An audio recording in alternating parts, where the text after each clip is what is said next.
Summary procedure for trial giving false evidence. If at the delivery. राव साहेब ऐका इकडे की. का रे झोप लागा ना का शिक्षेच्या भीतीमुळे झोप उडाली? नाही बरोबर साहेब, झोप लागा नाही मला. पण बघा ना, मी जर का दोषी असतो तर मी निवांत झोपलो असतो, कारण मला माहिती असतं ना मी काय केलंय, मला काय शिक्षा होणार आहे. हे तर तसं काहीच नाही, मी काहीच केलेलं नाही. म्हणजे आमच्या साहेबांना काय येड लागलंय वे निर्दोष लोकांना अटक करायला? मी म्हणलंय का साहेब तसं? मी म्हणलं साहेब दोषी आहेत. साहेबांचा काहीच दोष नाही, तर मला कोणीतरी अडकवायचा प्रयत्न करते. अरे मग कर ना कोर्टात सिद्ध आणि हो मोकळा. आणि म्हणजे तसं बी तुझी केस तूच लढतोयस की. होय मी लढतोय आणि तसा झालाय माझा बऱ्यापैकी अभ्यास. पण मला सांगा राव साहेब, समजा बरं का मला शिक्षा झाली तर काय शिक्षा होईल? समजा म्हणजे अरे तुला शिक्षा होणारच. अरे भक्कम पुरावे आहेत आमच्याकडे, तू काय सुटत नसतोय बघ यातनं. आणि तसं बी आता कायद्याचा अभ्यास करतोय म्हणल्यावर तुला माहीत झालंच असेल की शिक्षा काय होणार आहे ती. हा नाही तेवढा अभ्यास झालाय माझा. पण तुम्ही जे चार्जेस लावलेत का नाही माझ्यावर, खुनाचे चार्जेस लावले नाही ना, कारण तुम्हाला डेड बॉडी अजून सापडली नाही आणि तुम्हाला ती कधी सापडणार बी नाही. माझ्यावर जर केस झाली तर अपहरणाची होऊ शकते किंवा डोमेस्टिक व्हायलन्सची होऊ शकते. बॉडी काही तुम्हाला कधी सापडणार नाही. सापडणार नाही म्हणजे तू काय केलेस का बॉडीवर? तू कुठे केलेस बॉडीचे? का नदीत फेकून दिलीस जाळून? सांग लवकर. आपण साहेब मी काहीच नाही केलं. अरे ते कोर्ट ठरवल ना. आणि असं पण तुझ्या विरोधात ते युगंधर केस लढतोय. तो काय साधा सुद्धा माणूस नाही. त्यानं आत्तापर्यंत जेवढ्या केस हातात घेतलेत ना त्यातली एक पण केस हारला नाही. तो केसच्या बाबतीतलं एक खुनशे आहे. नाही चांगलं आहे की, चांगलं आहे, एक बी केस हारला नाही. पण समजा हीच केस हारला तर माझी खात्री आहे लालजी कुठेतरी लपून बसल्यात. त्या स्वतःहून परत आल्या तर? स्वतःहून परत आली म्हणजे तू काय लपवून ठेवलीस का? मी नाही काय केलेलं, पण मला खात्री आहे लालजी लपल्यात. जिथं कुठे ज्या लपल्यात ना तिथनं मी त्यांना बाहेर काढणारच.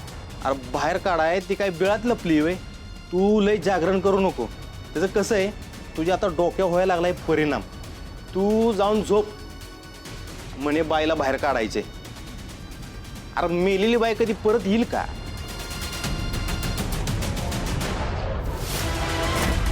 लाले, तुला लवकरात लवकर कोर्टात सगळ्यांसमोर आणतो की नाही बघ.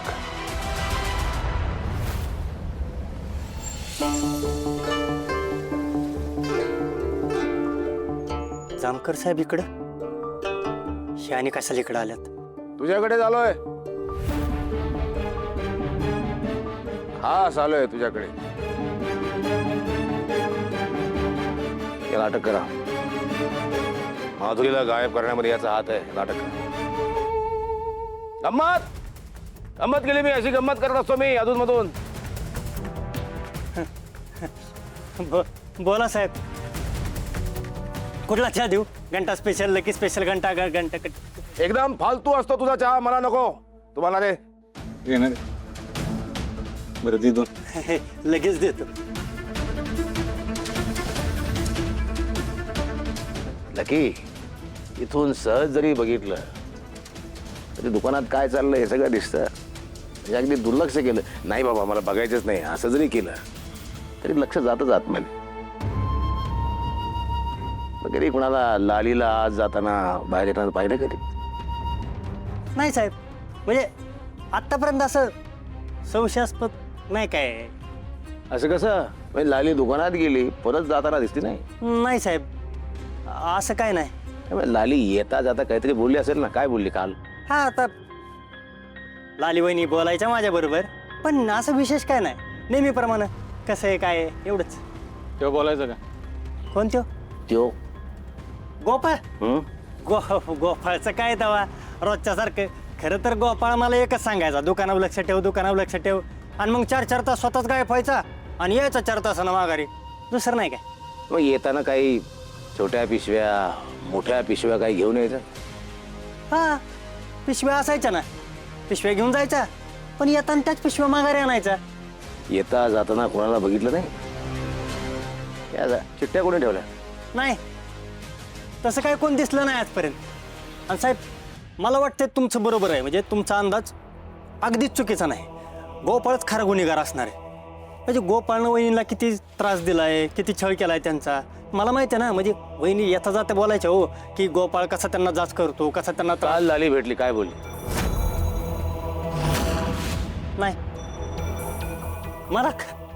मला कशाला भेटतील तेव्हा? म्हणजे आपला काही संबंधच नाही ना. संबंध नसेल, येईल कधीतरी. पण चुकून मला कळलं की तुझा या सगळ्या गोष्टींशी काही संबंध आहे. तर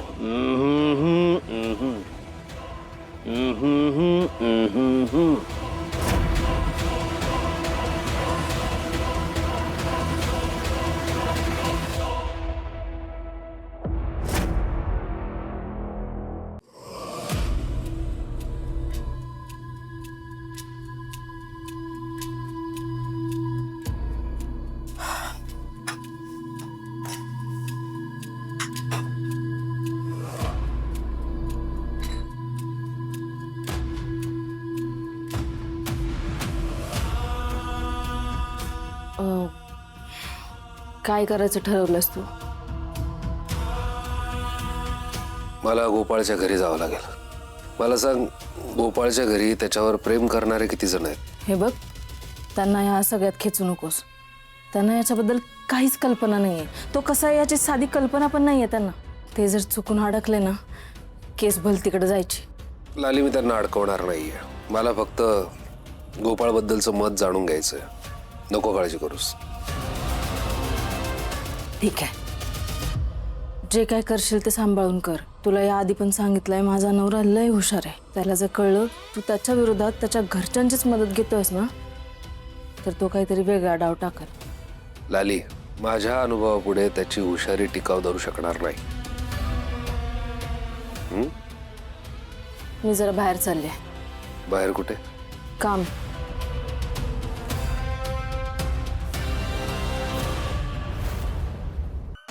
लक्या, ए लक्या, अरे इकडे काय आला का? जा 2 कटिंग स्पेशल घेऊन ये जा. पळ. ए आत्ता येताना सांगाय काय झालं रे? धंदा करायचा ना तुला इथं. नेक्स्ट चल घेऊन ये. पळ. आणि तू पण आता फुकट नाही देणार ना, पैसे द्या. अरे देत काय पैसे करत रे? देतो करते दरवेळी देत तर. अरे बाबा, हळू आहे. अरे काय एवढी कशाला धाप लागली तुला? ते आपल्या गावचे बॉडी बिल्डर मॉडेल नाही का, सन्नी भाऊ, त्यांनी सांगितलं मला वजन लय वाढलंय, थोडं कमी कर म्हणून. अरे कर की मग वजन कमी, पण लाली वहिनीचा फोटो कशाला घेऊन फिरतोय? हा अरे, त्यांना शोधत होतो सगळ्या गावोगाव पळत. आपल्या यशवंत बाबाचा माळा तिकडून पार चौकीच्या आंब्यापर्यंत आपल्या गावची ग्रामपंचायतीत जेवढी गावं येतात ना, त्याच्यात अर्ध्या निम्म्यापेक्षा जास्त गाव पालती घातली मी. तरी वहिनीचा कुठं काय पत्ता नाही. अरे रिक्षावाला म्हणू नको, ट्रक ड्रायव्हर म्हणू नको, एसटी वाला म्हणू नको, वडापावला म्हणू नको, अख्ख्या दुकानात निवडागलं. वहिनींना कुणीच बघितलेलं नाही. हे आपण एक काम करायचं का, लाली वहिनीचे पोस्टर छापू आणि लावून टाकू सगळीकडे. जबरदस्त आयडिया. हा, 1 नंबर डाउनलोडिंग आयडिया. लालिताईचं पोस्टर सगळीकडे लागलं तर तिला बघून कुणी ना कुणी नक्कीच तिच्याबद्दल गोपाळला कळवल. असं नाही झालं पाहिजे. मला काहीतरी केलं पाहिजे.